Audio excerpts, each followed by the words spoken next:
trust mainstream media.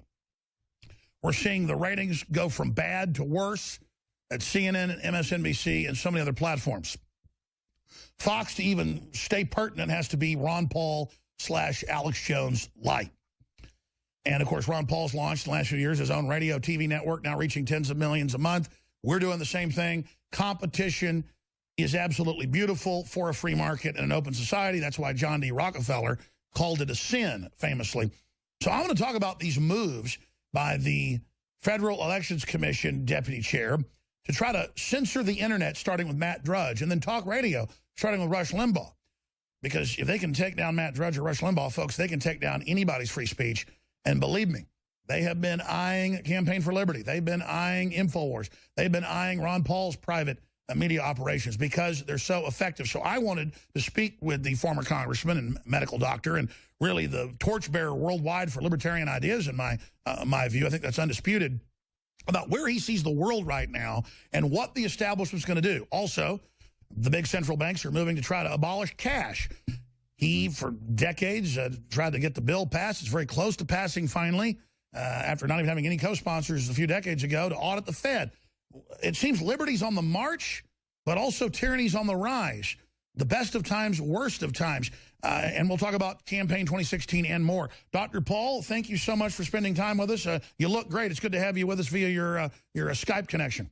You heard what I threw out. Where would you like to start? With the moves to censor? I don't think I've ever seen, with Facebook and all the rest of them being caught, censorship of this magnitude. I think we live in an age where there's no understanding and no respect whatsoever for personal liberty and personal privacy. The founders understood it much better. They tried to protect us against a big government that would come in and destroy that.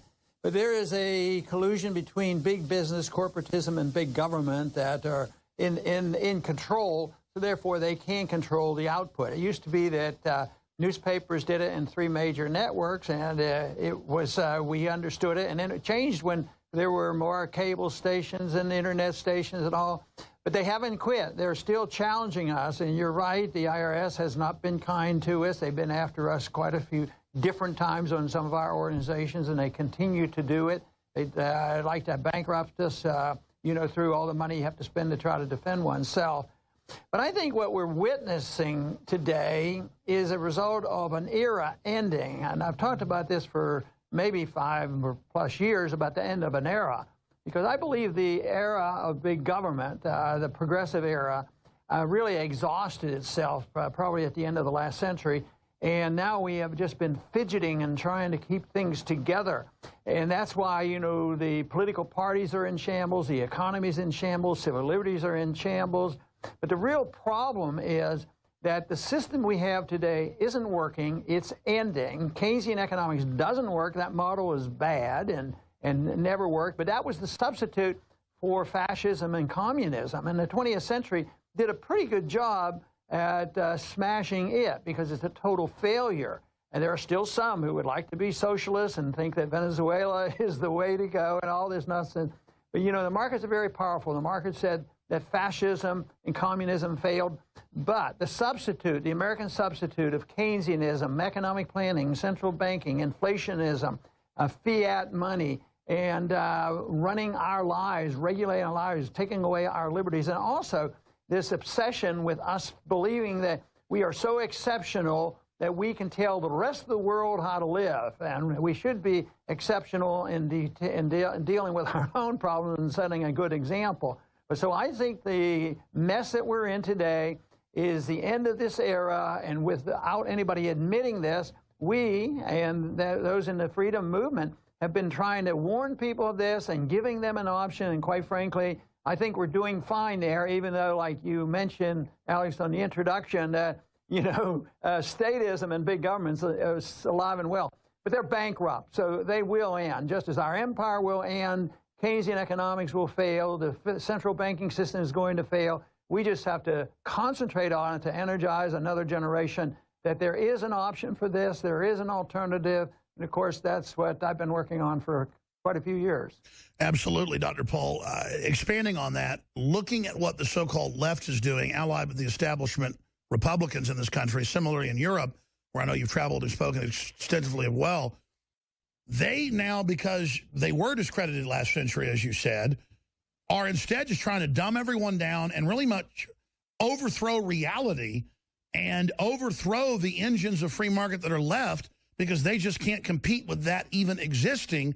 Even though it brings down the civilization, they'd rather rural people, not be able to take care of themselves. They'd rather city people not be able to take care of themselves.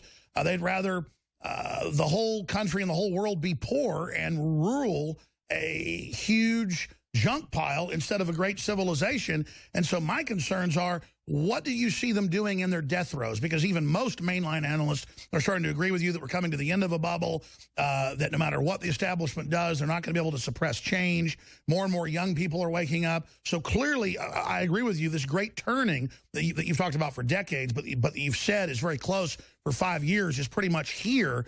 But how do you expect the empire to strike back? I mean, I think we're seeing it. Open, naked authoritarianism, but doesn't that only accelerate the fall of their system?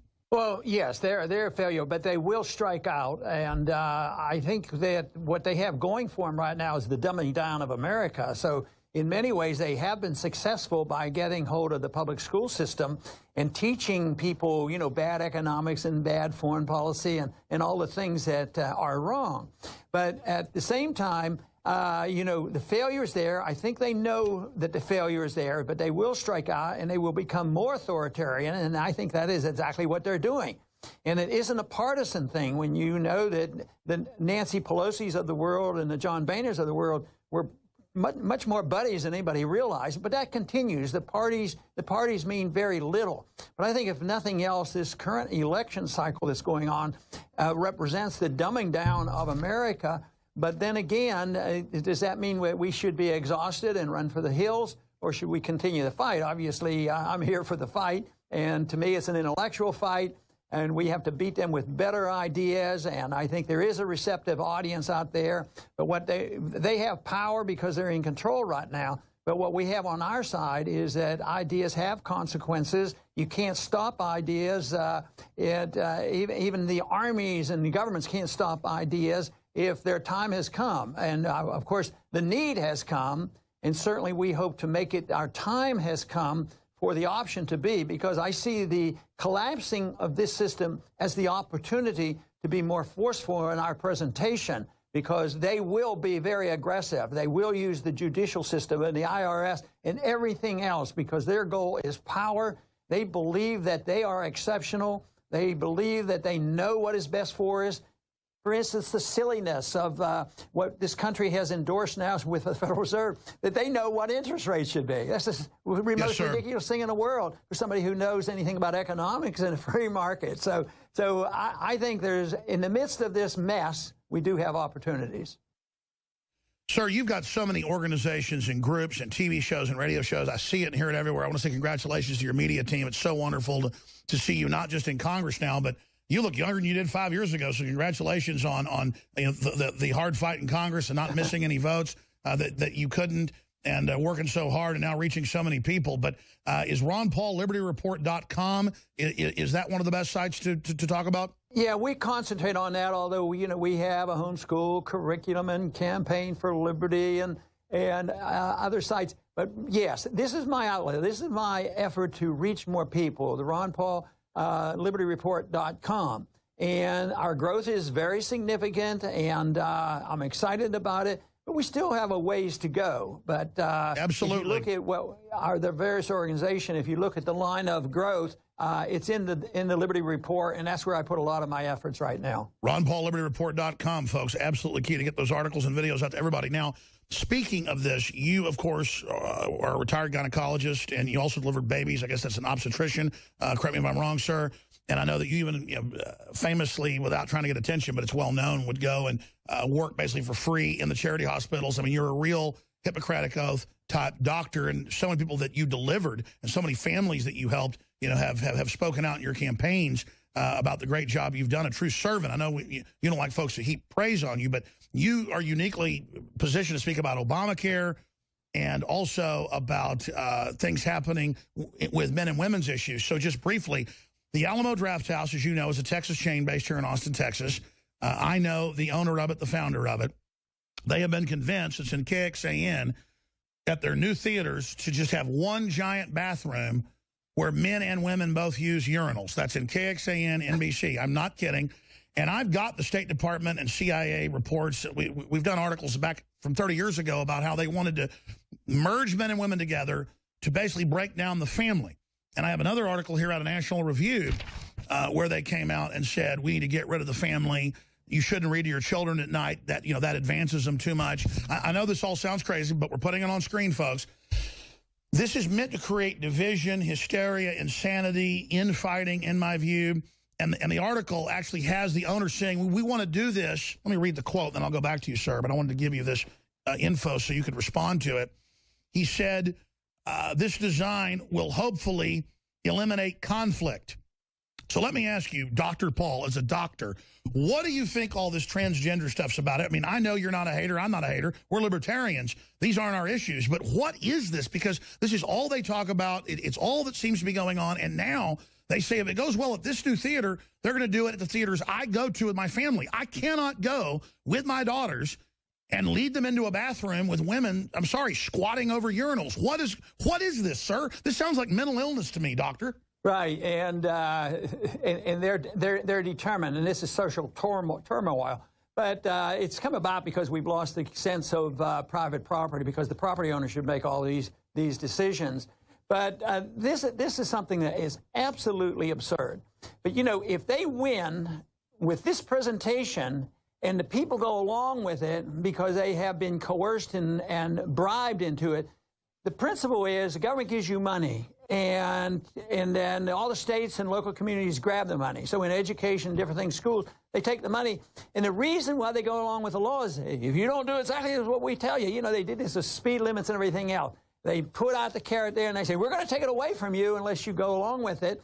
So then the politicians go along with it and the people get frightened. Oh, it's going to cost a lot more, a lot more. Liberty doesn't mean anything at all. So this is the real problem that we have. But if they win and we don't wake up enough people and there's not enough fighting back on legal terms, at the same time using boycotts, they shouldn't get blamed for this. We, the people, have to get blamed for this because we go along with this. And we have indoctrinated our own people to say, oh, this is the right thing to do. This is good. And if you don't go along with it, you're a bigot. Well, maybe if you don't go along with it, you believe in private property. We don't grant people these rights because in our house, to come in and use our house and live there and use the bathroom. So we write all the rules. But a business is private property. Do they get to write their own rules? No, we gave up on that a long time ago because they said we'd be bigots if we got to write our own rules. So this is the whole problem. The answers can be found in private property and voluntarism and cooperation with two people, no matter whether it's a social or economic issue. But your expert view concurs basically with what I said, that this is just turmoil, Cloward and Piven, divide and conquer. If they can't compete with free market, just create a whole bunch of crazy confusion because, I mean, in a lot of their own writings, they admit that's their plan. Yeah, I think that, if you look at the surface, that looks like they're doing quite well. But what we have to have is people to understand that a moral principle can be used to combat what they're saying because they want to grab the moral high ground. You know, we become the bigots if we even challenge anything they say. They're supposed to be able to set the standard. And, of course, for a libertarian, the standard is set no aggression against anybody else. And it's your life, your body, and your property, and you can do with it what you want as long as you don't hurt other people. But see, that's been rejected, but that is what should be emphasized over and above everything else rather than entitlements and corporatism and the financial system we have and the international governments that are developing.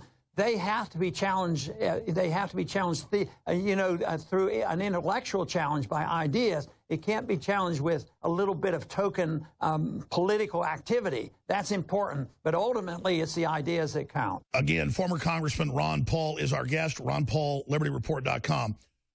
In closing, sir, I want to, in a few minutes, spend some time getting into your brainchild, auditing the Federal Reserve. In 102 years, it hasn't been audited. I guess it's about time now. But before we go there, briefly, So many people contact me, so many listeners, so many people on the street, folks connected to the whole Donald Trump campaign, you name it. And they say, look, we know Donald Trump isn't perfect.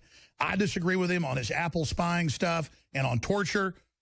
But he doesn't want war with Russia, and he doesn't, want war in Syria. He does a lot of good things. But separately, just that he's a populist at some level, just that he's going after political correctness, that he wants to audit the Fed, that he admires you. I know he said some mean things about Rand, but Rand said some things back to him. I would love to see both men friends. I know they played golf. But all that aside, is there any way that you could be given, say, a list of his policies that are on his site and say, I don't fully endorse Trump, like Senator Sessions and others do, and Sessions said he's not perfect, but the system hates him. He's a populist. He wants better deals for us. He's an anti-globalist. The CFR hates him. I mean, it would just be so wonderful to see a purist, Dr. No, a guy with a perfect constitutional record like yourself. I understand you don't want to now endorse him because you've got a perfect record, something nobody else has. But is there any way to at least highlight the things you think are good? Because I would love to see the whole Ron Paul libertarian revolution somehow,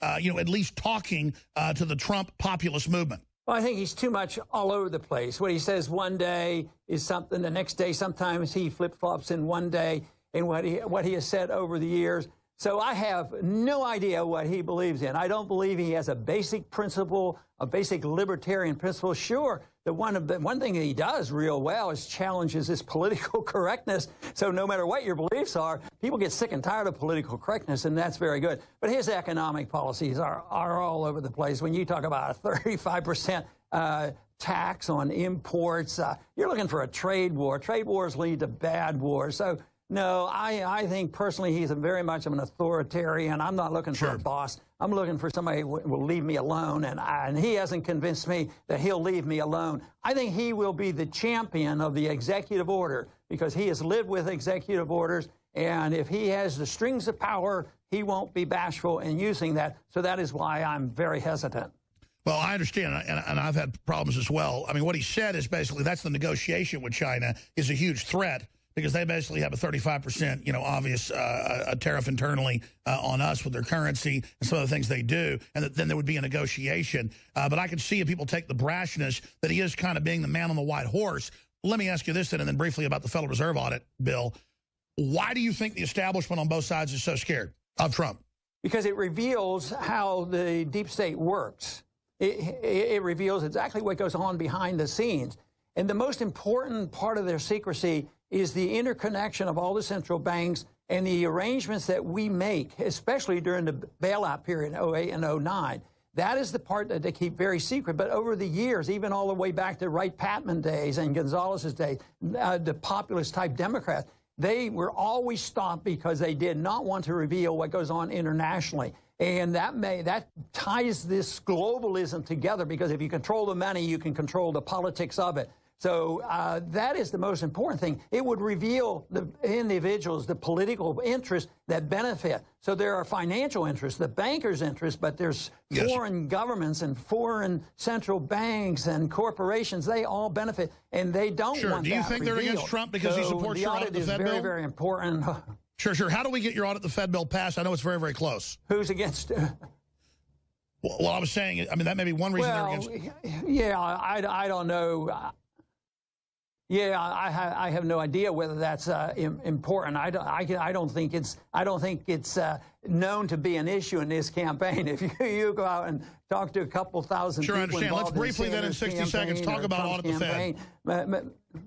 Auditing the Fed, we're very close to getting your dream done, correct? Well, audit the Fed is doing well. We're getting a long way on it, but Campaign for Liberty, our other group, works on that constantly. We've had several votes because we stirred up the population, and they told their congressman, we want you to vote for audit the Fed. It's been very, very successful because we always win the votes overwhelmingly in the House. In the Senate, it's a different story. Rand's gotten a vote once in the Senate. He got a majority vote, but they closed it by closure, so we haven't passed in the Senate. We have a long way to go, and right now, I don't think that any Republican or Democrat that's been running even in this past year, other than Rand, would actually allow the audit to occur because, there's too much tied in. Trump Trump doesn't think the interest rate should ever raise. He loves the idea that the Fed has interest rates down to 0% because his business deals depend on that. So anyway, no, I don't think we're on the verge of passing it, but we're on the verge of getting a lot more attention. And when this thing comes apart,